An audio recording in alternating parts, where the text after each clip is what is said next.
Hello guys, welcome to all of you. Matrix की video number 4 में आपका स्वागत है। इस वीडियो में हम लोग डिस्कस करने जा रहे हैं सिमेट्रिक मैट्रिक्स के बारे में।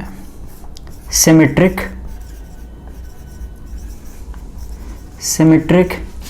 एंड स्क्यू सिमेट्रिक मैट्रिक्स के बारे में हम लोग डिस्कस करने जा रहे हैं। ठीक है, सिमेट्रिक मैट्रिक्स ये देखेंगे हम क्या होती हैं, सिमेट्रिक मैट्रिक्स क्या होती हैं और स्क्यू सिमेट्रिक मैट्रिक्स क्या होती हैं। मैट्रिक्स की सीरीज में जो हमने 3 वीडियो करी है उसमें हमने बिल्कुल बेसिक से स्टार्ट करा है और बेसिक चीज़ों के बारे में हमने डिस्कशन की थी। ठीक है, हमने देखा था ट्रांसपोज ऑफ अ मैट्रिक्स क्या होता है। ठीक है, और ट्रांसपोज कंजुगेट आप कैसे निकालते हैं। ठीक है, और वेरियस चीज़ हमने देखी, ट्रेस ऑफ अ मैट्रिक्स भी हमने डिस्कस किया था। तो अब ये जो वीडियो है ये है सिमेट्रिक और स्क्यू सिमेट्रिक मैट्रिक्स के बारे में। तो पहली चीज सिमेट्रिक मैट्रिक्स क्या होती है, तो देखिए सिमेट्रिक मैट्रिक्स क्या होती है। सिमेट्रिक, ठीक है, मैट्रिक्स तो एक ऐसी मैट्रिक्स जिसके लिए क्या हो, ए ट्रांसपोज जो हो वो ए के बराबर आ जाए। यानी कि एक कोई मैट्रिक्स ए है आपके पास और उस मैट्रिक्स का जब आप ट्रांसपोज कर रहे हैं तो आपको वही मैट्रिक्स दोबारा से मिल जाए, तो ऐसी जो मैट्रिक्स होती है वो आपकी सिमेट्रिक मैट्रिक्स कहलाती है। फॉर एग्जांपल सपोज आपके पास कोई स्क्वायर मैट्रिक्स है और ये क्या होती है, ऑब्वियस स्क्वायर मैट्रिक्स होती हैं। ठीक है, जैसे कि 2x2, 3x3, 4x4 की मैट्रिक्स होती हैं। ठीक है, सिमेट्रिक मैट्रिक्स। तो देखिए जैसे कि एक एग्जांपल लेते हैं, ABCD, ठीक है, ABC और यहां पे ले लेते हैं अपने BCD, CDE। ठीक है, ये कोई मैट्रिक्स है अपने पास 3x3 की। तो मैं कहता हूं ये जो मैट्रिक्स है अपनी स्क्वायर मैट्रिक्स होगी। कैसे, देखिए आपके पास एक मैट्रिक्स है A, आपने क्या करा, इसका ट्रांसपोज करा, तो मैं A ट्रांसपोज लेता हूं यहां पर। तो A ट्रांसपोज लिया मैंने, देखिए तो A ट्रांसपोज में क्या करते हैं, इंटरचेंज बिटवीन, मतलब रो को कॉलम बना देते हैं और कॉलम को रो। ठीक है, तो जो पहली रो है यहां पर, ठीक है, ये पहली रो है, ये पहली कॉलम बन जाएगी। ठीक है, ये पहली जो रो है ये पहली कॉलम बन जाएगी, दूसरी रो दूसरी कॉलम बन जाएगी, तीसरी रो तीसरी कॉलम बन जाएगी। या फिर इसको उल्टी तरीके से समझो कि ये जो पहली कॉलम है इसको पहली रो बना दोगे। ठीक है, दूसरी कॉलम को दूसरी रो बना दोगे, तीसरी कॉलम को तीसरी रो बना दोगे। कुछ भी कैसे भी समझ लो, चीज वही आनी है। ठीक है, तो अपने पहली कॉलम को पहला रो बना देते हैं। तो क्या बन रहा है अपने पास, ABC, ये पहली कॉलम है तो उसको पहली रो बना दो, तो ABC आ जाएगा। ये है दूसरी, ये जो चीज है ये क्या है, दूसरी कॉलम है, तो इसको दूसरी रो बना दो, उसको उठाओ और ऐसे करके रख दो। ठीक है, तो दूसरी रो बना देंगे। ठीक है, तो ये क्या है, BCD है, तो यहां पे लिखो BCD। तीसरी कॉलम लो और इसको तीसरी रो बना दो, CDE, तो CDE। ठीक है, 3x3। देखो जो ए मैट्रिक्स थी उसका ट्रांसपोज भी कर दिया, फिर भी हमें जो मैट्रिक्स मिल रही है वो ए ही है। देखो सारे एलिमेंट वहीं पर है, पहला एलिमेंट ए है इसमें भी, दूसरा एलिमेंट बी है, तीसरा एलिमेंट सी ही है। ठीक है, ऐसे ही ये सारे एलिमेंट, वही एलिमेंट दोबारा से आ गई, वही मैट्रिक्स दोबारा से आ गई ट्रांसपोज करने के बाद भी। तो इस मैट्रिक्स के लिए ए ट्रांसपोज ए के बराबर है, इसलिए ये क्या है, सिमेट्रिक मैट्रिक्स है। क्या है, सिमेट्रिक मैट्रिक्स है। क्लियर है बात यहां तक आपको। अब इसकी प्रॉपर्टीज देख लेते हैं कि जो एक सिमेट्रिक मैट्रिक्स है उसकी प्रॉपर्टीज क्या होती हैं। ठीक है, यहां तक तो आपको समझ में आ गया होगा, आपको ये समझ में आ गया होगा कि सिमेट्रिक मैट्रिक्स क्या होती हैं। ठीक है, तो अब क्या होता है, एक सिमेट्रिक मैट्रिक्स को आप, अगर आपको ए दिया है और वो कहता है कि यार आप सिमेट्रिक मैट्रिक्स बना के दिखाओ इसकी, ठीक है, तो आप कैसे बनाएंगे। ठीक है, तो देखिए सिमेट्रिक मैट्रिक्स आपको अगर बनानी है, किसी भी दी हुई स्क्वायर मैट्रिक्स की, कोई भी आपको स्क्वायर मैट्रिक्स दे दे, कोई भी, वो भले ही सिमेट्रिक हो या ना हो, वो भले ही इस रिलेशन को फॉलो करती हो या ना करती हो, तो आप उससे एक सिमेट्रिक मैट्रिक्स बना सकते हो किसी भी रैंडम स्क्वायर मैट्रिक्स से। तो उसके लिए आपको क्या करना है, सिंपल 1/2 ए मैट्रिक्स लो और प्लस ए ट्रांसपोज कर दो, उसका जोड़ दो। इससे आपको हमेशा एक स्क्वायर मैट्रिक्स क्या मिलेगी, एक सिमेट्रिक मैट्रिक्स मिल जाएगी। आपको क्या करना है, जो भी कोई भी रैंडम मैट्रिक्स लो और उसका क्या लो, ए लो और प्लस ए ट्रांसपोज करो और 1/2, ठीक है। तो आपको जो मैट्रिक्स मिलेगी ना वो एक स्क्वायर मैट्रिक्स होगी, वो एक सिमेट्रिक मैट्रिक्स होगी, ठीक है। तो पहली चीज स्क्वायर मैट्रिक्स लेनी है, तो एक रैंडम मैट्रिक्स चूज करते हैं छोटी सी 2x2 की। तो मान लो हमारे पास ए जो मैट्रिक्स है 1 2 3 4 मैट्रिक्स ले ली। ऑब्वियस बात है ये एक स्क्वायर मैट्रिक्स नहीं है अभी, सिमेट्रिक मैट्रिक्स नहीं है, क्योंकि ए ट्रांसपोज अगर मैं करूंगा इसका तो मुझको ए नहीं मिलता है। तो मैं ए ट्रांसपोज करके भी दिखाता हूं आपको। ए ट्रांसपोज क्या आ रहा है इसका, तो जो पहली कॉलम है उसको पहली रो बना दूंगा, तो 1 3 2 4 ये आ गया। क्या ये अब कोई आप कहते हैं कि ये एक सिमेट्रिक मैट्रिक्स है? नहीं है, क्योंकि A transpose does not equal to A है, इसलिए ये क्या है, सिमेट्रिक मैट्रिक्स नहीं है अभी। अब क्या करना है, मुझे इससे कंपोज करनी है एक सिमेट्रिक मैट्रिक्स। तो मैंने आपको बताया क्या करना है, आपको ए प्लस ए ट्रांसपोज करिए, ए प्लस ए ट्रांसपोज कर दो, ठीक है। तो करते हैं, तो अपने पास क्या है, सिमेट्रिक मैट्रिक्स निकालने के लिए 1/2 पहले क्या करना है आपको, अंदर ए मैट्रिक्स रखनी है। तो ए क्या है अपने पास 1 2, ठीक है, 3 4 प्लस क्या है 1 3 2 4, ये मैट्रिक्स आ गई। अब मैंने बताया था कि दो मैट्रिक्स को तभी आप जोड़ सकते हो जब उनका ऑर्डर सेम हो। तो इस मैट्रिक्स का ऑर्डर क्या है, 2x2 है, इसका भी 2x2 है, तो इन्हें जोड़ा जा सकता है। अब जुड़ते कैसे हैं कि जो भी रिस्पेक्टिव एलिमेंट्स होंगे, जैसे a11 पे ये है तो a11 पे ये है, इन दोनों को जोड़ेंगे। a12 पे ये है तो a12 पे ये है, इनको जोड़ेंगे साथ में। तो करते हैं, जोड़ते हैं हम। तो देखिए क्या आ रहा है, 1/2 1 और 1 ये आपको दे रहा है 2 रख दिया, 2 और 3 ये आपको दे रहा है 5, ये 3 और ये 5, ठीक है। 4 और 4 8, 2 से डिवाइड कर देंगे। ये जो 2 होता है, मैंने बताया था, यही बताया था कि कोई भी कांस्टेंट जो मल्टीप्लाई होता है एक मैट्रिक्स के अंदर, तो वो हर एलिमेंट के संग जाके मल्टीप्लाई होता है। तो 1/2 सबका हो जाएगा। तो आपको क्या मिलेगा अंदर, आपको जो मैट्रिक्स मिलेगी वो हमने मान लिया कोई मैट्रिक्स P है, ठीक है। अब ये जो P मैट्रिक्स होगी, ये P मैट्रिक्स क्या होगी, आपकी सिमेट्रिक मैट्रिक्स होगी। तो ये मिला आपको 1 5/2 5/2 एंड 4, 2 से डिवाइड कर दिया आपने, ठीक है। तो आपको क्या मिल रहा है, P मैट्रिक्स मिल रही है जो कि है 1 5/2 5/2 एंड 4। अब इस मैट्रिक्स का आप क्या करिए, ट्रांसपोज करके देखो। तो P ट्रांसपोज करता हूं, क्या एक सिमेट्रिक मैट्रिक्स है या नहीं है। तो पहली रो को उठाऊंगा, पहली कॉलम को उठाऊंगा और इसको रो बना दूंगा। तो 1 ये है पहली, है ना, ये वाली। तो पहली कॉलम को ऐसे डाल दूंगा रो में, पहली में। तो 1 5/2, अब ये 5/2 को इधर रखूंगा, 5/2 4, देखो है। तो जो थी अपने पास, है ना, जो मैट्रिक्स थी वही मैट्रिक्स आ गई फिर से ट्रांसपोज करने पर भी। तो ये क्या है, एक P जो है वो P ट्रांसपोज यहां पर P के बराबर है, इसलिए ये जो P है अपनी वो क्या है, एक सिमेट्रिक मैट्रिक्स। और ये सिमेट्रिक मैट्रिक्स बनाई कैसे हमने, इस फॉर्मूले से, ठीक है। तो ये चीज याद रखना, सिमेट्रिक मैट्रिक्स बनानी है तो आपको क्या करना है, 1/2 A प्लस A ट्रांसपोज करना है। क्लियर है बात, ठीक है। तो ये तो बात हो गई सिमेट्रिक मैट्रिक्स की। तो सिमेट्रिक मैट्रिक्स क्या होती हैं, जो जिनके लिए A transpose is equal to A होता है, ठीक है। और अगर आपको पेपर में एग्जांपल देना है तो मैंने आपको बताया था A मैट्रिक्स है, पहले क्या करो, यहां से लिखो A B C। अब इस B को लेके आओ इधर, ठीक है, और B से चालू करना, B C D। अब C से इधर से स्टार्ट करना, C D E। अब ये जो मैट्रिक्स मिली है आपको वो 3x3 की क्या है, स्क्वायर मैट्रिक्स दिखा रहा है। समझ में आ रही बात? ये डायरेक्ट एग्जांपल है।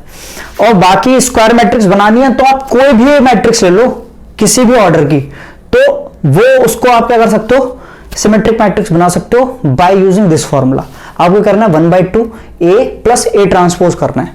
तो अभी क्या करते हैं, 3x3 की मैट्रिक्स से भी हम उसको 3x3 की एक रैंडम स्क्वायर मैट्रिक्स लेते हैं और उसको भी सिमेट्रिक मैट्रिक्स बनाते हैं, ठीक है, जिससे हमें चीज और क्लियर हो जाएगी।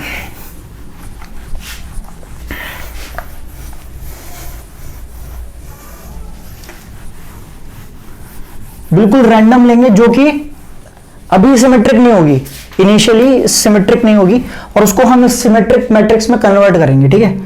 तो A जो है वो हमने मान लिया 1 2 3 4 5 6 7 8 और 9 सिमेट्रिक नहीं है, ऑब्वियस बात है। इसको ये 3x3 की है, इसका ट्रांसपोज ले लो A ट्रांसपोज। तो पहली कॉलम उठाओ, इधर चली जाएगी, तो 1 4 7, दूसरी कॉलम दूसरी रो बन जाएगी, तो 2 5 8, ये उठाओ ऐसे रख दो, ठीक है। तीसरी कॉलम नीचे रख दो, क्या हो जाएगा 3 6 9, 3x3। क्या ये दोनों मैट्रिक्स सेम है? यहां पर एलिमेंट 4 आ रहा है, यहां पर एलिमेंट 2 आ रहा है, यहां पर 7 आ रहा है, यहां 3 आ रहा है, नहीं है ना सेम, ऑब्वियस बात है नहीं है, ठीक है। तो अब इसको हमें क्या बनाना है, सिमेट्रिक मैट्रिक्स बनाना है। इस फॉर्मूले का यूज करते हैं, 1/2 अंदर मैट्रिक्स को जोड़ा जा सकता है, क्यों? क्योंकि इन दोनों का ऑर्डर सेम है।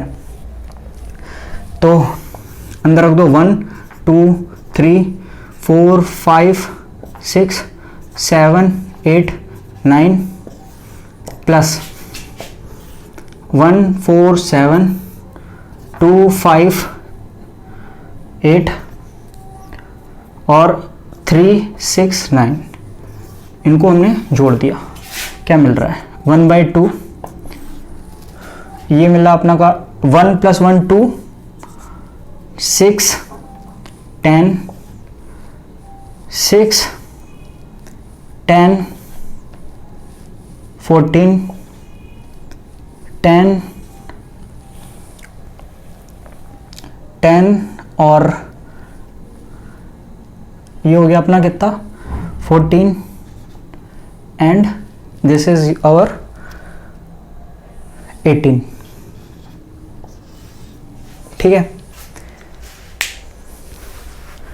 तो अगर इस मैट्रिक्स को देख रहे हैं आप, तो देख लो ये सिमेट्रिक मैट्रिक्स है या नहीं है, ठीक है। तो डिवाइड करने पर क्या आएगा 2 से 1 3 5 3 5 14 7 सॉरी 7 5 7 9, ठीक है। ये मैट्रिक्स मान लो हमने P है, तो P का ट्रांसपोज करते हैं, जो लास्ट में P आ रही है ना, ये P है, ये P के बराबर है, तो इसका मैं ट्रांसपोज करता हूँ इस वाली मैट्रिक्स का, क्या आता है देखते हैं। तो P ट्रांसपोज क्या आ रहा है, P ट्रांसपोज आ रहा है अपना 1, ये पहली कॉलम को उठा के इधर रख दो 1 3 5, दूसरी कॉलम ये है, इसको उठा के सीधा कर दो, क्या हो गया 3 5 7, तीसरी कॉलम तीसरी रो बना दो 5 7 9, सेम मैट्रिक्स आ रही है, सारे एलिमेंट वही हैं, सब कुछ वही है। तो यहाँ पर P transpose equals to P आ गया, तो यानी कि जो मैट्रिक्स मिली है वो क्या है, एक सिमेट्रिक मैट्रिक्स है। क्लियर है बात? आई होप आपको समझ में आ गया होगा। ये बहुत इंपॉर्टेंट पॉइंट है, क्योंकि एक क्वेश्चन जो आता है हमेशा बीएससी के एग्जाम में मोस्टली टाइम आता है, ठीक है, वो ये कहता है कि एक सिंपल मैट्रिक्स ए है उसको आप symmetric matrix plus skew symmetric matrix के एडिशन के रूप में दिखा सकते हो। तो वो देखते हैं हम कैसे करते हैं। ये तो सिमेट्रिक मैट्रिक्स की बात हो गई है, आई होप समझ में आ गया होगा। अब स्क्यू सिमेट्रिक मैट्रिक्स को देखते हैं हम लोग।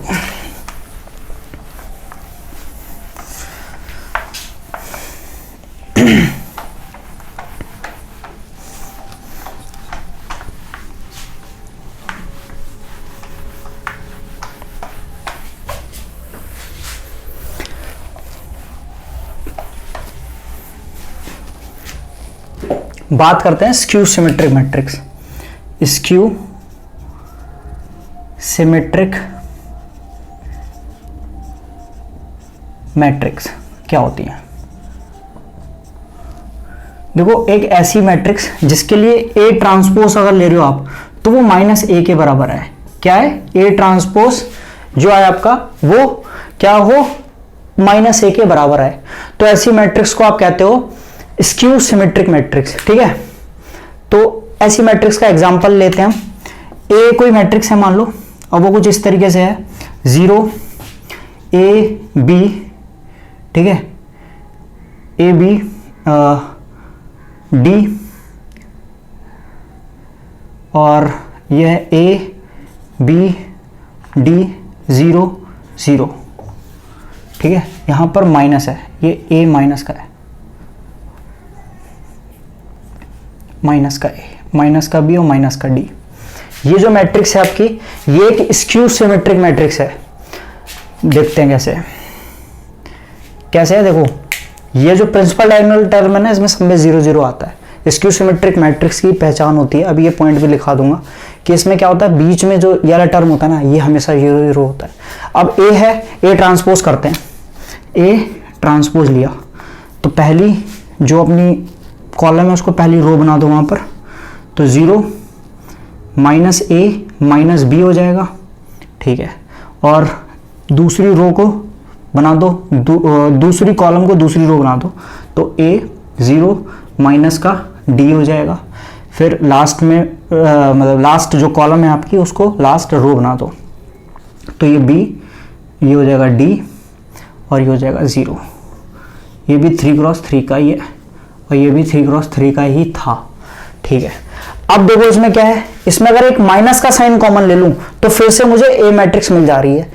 यहां पर माइनस का साइन यहां पर इन एलिमेंट्स में है और यहां पर इधर आ गया है, ये सब पॉजिटिव हो गए हैं। तो बस एक माइनस का साइन कॉमन ले लूं तो ये माइनस हो जाएगा, ये माइनस, ये माइनस, ये जो माइनस के हैं ये पॉजिटिव हो जाएंगे। तो अगर मैं ए ट्रांसपोज जो लिया है मैंने, इसमें से माइनस साइन कॉमन ले लूं तो मेरे को फिर से क्या मिल जाएगा, 0 A B -a 0 D -b -d 0, फिर से वही मैट्रिक्स मिल जाएगी, यानी कि माइनस का a मिल जाएगा। तो जो ऐसी मैट्रिक्स होती हैं ये क्या कहलाती हैं, जिसमें a ट्रांसपोज जो हो माइनस के a के बराबर हो, वो आपकी क्या कहलाती हैं, skew symmetric matrix, skew symmetric.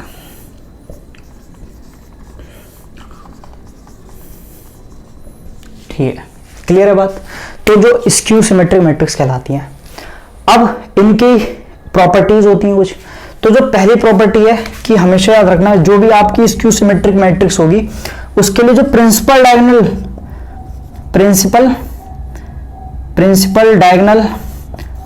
Diagonal elements जो होंगे आपके, एलिमेंट्स ऑलवेज 0 होंगे। क्या होंगे, ऑलवेज 0 ही आएंगे, हमेशा 0 आएंगे, ठीक है।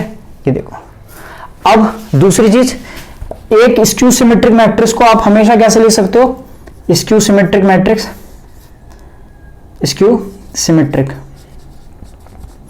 कैसे लिख सकते हो, 1/2 A, ठीक है, A माइनस A ट्रांसपोज। कोई भी एक मैट्रिक्स ले लो, कोई भी रैंडम मैट्रिक्स, और उसको अगर आप क्या करोगे 1/2 A माइनस A ट्रांसपोज करोगे तो आपको जो मैट्रिक्स मिलेगी वो स्क्यू सिमेट्रिक होगी। वो इसी फॉर्म में होगी जिसके प्रिंसिपल डायगोनल टर्म 0 आ रहे होंगे और वो इस कंडीशन को सेटिस्फाई कर रही होगी। लेके देख लेते हैं एग्जांपल, एक 2x2 की ले लेते हैं फिर से। ये ले लिया अपने ने वही 1 2 3 4, A ट्रांसपोज ले लो, इसका क्या ले लिया 1 3 2 4, ये ले लिया इसका A ट्रांसपोज। स्क्यू सिमेट्रिक निकालनी है तो ये मिटा देता हूं मैं एक बार, ठीक है। आई होप लिखते रहिए अच्छे से जो मैं बता रहा हूं, बाकी एग्जाम्पल खुद भी आप लोग बना के इसको और एग्जाम्पल्स के थ्रू समझ सकते हैं, ठीक है। और ये बहुत इंपॉर्टेंट है, पेपर के पॉइंट ऑफ व्यू से इससे क्वेश्चन आता है। तो मान लीजिए जो भी अपनी पी मैट्रिक्स होगी स्क्यू सिमेट्रिक मैं बता रहा हूं, वो आप कैसे लिखेंगे वो आप लिखे 1/2 A माइनस A ट्रांसपोज। तो 1/2 लिखिए, ए मैट्रिक्स क्या है आपके पास 1 3 2 4 माइनस 1 3 2 4 ये आ रही है, माइनस कर दो 1/2, ये एलिमेंट ये घटेंगे, मतलब ये इससे, ये इससे, ये इससे, ये इससे, क्या बच रहा है, यहाँ मिल रहा है आपको 0, यहाँ मिल रहा है आपको कितना, यहाँ मिल रहा है आपको माइनस का, सॉरी प्लस का 1 मिल रहा है ना, 2 माइनस, अच्छा माइनस का ही मिल रहा है, माइनस का 1, 3 माइनस 2 ये प्लस का 1 मिल रहा है, 4 माइनस 4 0 मिल रहा है, ठीक है, डिवाइड कर दो तो मिल रहा है आपको 0 माइनस 1/2, 1/2 और 0। ये पी मैट्रिक्स है, ये आपकी पी मैट्रिक्स है। पी का ट्रांसपोज करके देख लो भाई साहब जरा, पी का ट्रांसपोज करके देख लो, तो पी का ट्रांसपोज क्या आ रहा है, 0 1/2 माइनस 1/2 0। कैसे, पहली ये कॉलम है, पहली कॉलम इसको उठाओ इधर रख दो, 0 1 माइनस 1, इसको दूसरी कॉलम को यहां पे रख दो, ठीक है, तो ये आ रहा है। अब इसमें क्या है, इसमें अगर माइनस का साइन कॉमन ले लूं तो फिर से वही मैट्रिक्स मिल जाएगी, क्या है 0 माइनस 1/2 0, जो कि माइनस का पी है। तो यहां पर पी ट्रांसपोज जो है वो माइनस का पी के बराबर हो रहा है। इसका मतलब ये एक स्क्यू सिमेट्रिक मैट्रिक्स है। और देख लो जो डायगोनल टर्म्स आ रहे हैं वो क्या है, 0 है, ठीक है। तो ये क्या है कि स्क्यू सिमेट्रिक मैट्रिक्स है। कोई भी रैंडम मैट्रिक्स लीजिए 3x3 की लेके देखिए, यही कंडीशन रखो, आपको जो मैट्रिक्स मिलेगी वो एक स्क्यू सिमेट्रिक मैट्रिक्स होगी, ठीक है। अब बात आती है जो सबसे इंपॉर्टेंट पॉइंट है, जो पेपर में आता है हमेशा, यहां तक तो हमने समझ लिया, ठीक है। तो एनी स्क्वायर मैट्रिक्स जो है आपकी n×n की, उसको आप बना सकते हो, ठीक है। वो क्या होता है, सम ऑफ कोई भी एक मैट्रिक्स ए है, वो क्या होती है, एडिशन, सम होती है किसका, सिमेट्रिक मैट्रिक्स का, symmetric matrix plus skew symmetric matrix का, स्क्यू सिमेट्रिक मैट्रिक्स का क्या होती है, स्क्यू सिमेट्रिक मैट्रिक्स का क्या होती है, सम होती है हमेशा। ए जो कोई भी मैट्रिक्स ए है वो सिमेट्रिक मैट्रिक्स और स्क्यू सिमेट्रिक मैट्रिक्स का एडिशन होती है। ये आप दिखा सकते हो कैसे, देखो यहां पे आ रहा था 1/2, सिमेट्रिक मैट्रिक्स के लिए बताया था मैंने A plus A transpose, plus skew symmetric matrix के लिए 1/2 ए माइनस ए ट्रांसपोज। गुणा कर दो भाई साहब जरा, क्या आ रहा है 1/2 कॉमन ले रहे हैं ना पहले, अंदर क्या बच रहा है, A plus A transpose, A minus A transpose, जरा घटाना भाई साहब, ए ट्रांसपोज से ए ट्रांसपोज 2a से 2 कट जाएगा, तो यहां पर सिर्फ ए बचेगा। तो यानी कि कोई भी मैट्रिक्स ए आ जाती है, ठीक है, ए मैट्रिक्स को आप सम ऑफ सिमेट्रिक मैट्रिक्स और स्क्यू सिमेट्रिक मैट्रिक्स के सम में दिखा सकते हो। तो पहले एक मैट्रिक्स लो, उससे एक क्या बनाओ, सिमेट्रिक मैट्रिक्स बनाओ इस फॉर्मूले का यूज करके, ठीक है, और फिर उसी मैट्रिक्स से एक स्क्यू सिमेट्रिक मैट्रिक्स बनाओ, ठीक। और देखो जब उनको जो आप ऐड करोगे ना उन दोनों मैट्रिक्स को, तो आपको फिर से ए मैट्रिक्स मिल जाती है। तो इस तरीके से आप दिखा सकते हो कि स्टेटमेंट में आपको पढ़ के बता देता हूं, स्टेटमेंट आपको बिल्कुल एग्जैक्ट बताता हूं कि every square matrix can be written as the sum of symmetric and anti symmetric या फिर स्क्यू सिमेट्रिक मैट्रिक्स, ठीक है। Every matrix can be written as the sum of symmetric matrix and skew symmetric matrix. ये question आता है paper में और इसको आप इस तरीके से बता सकते हो, ठीक है।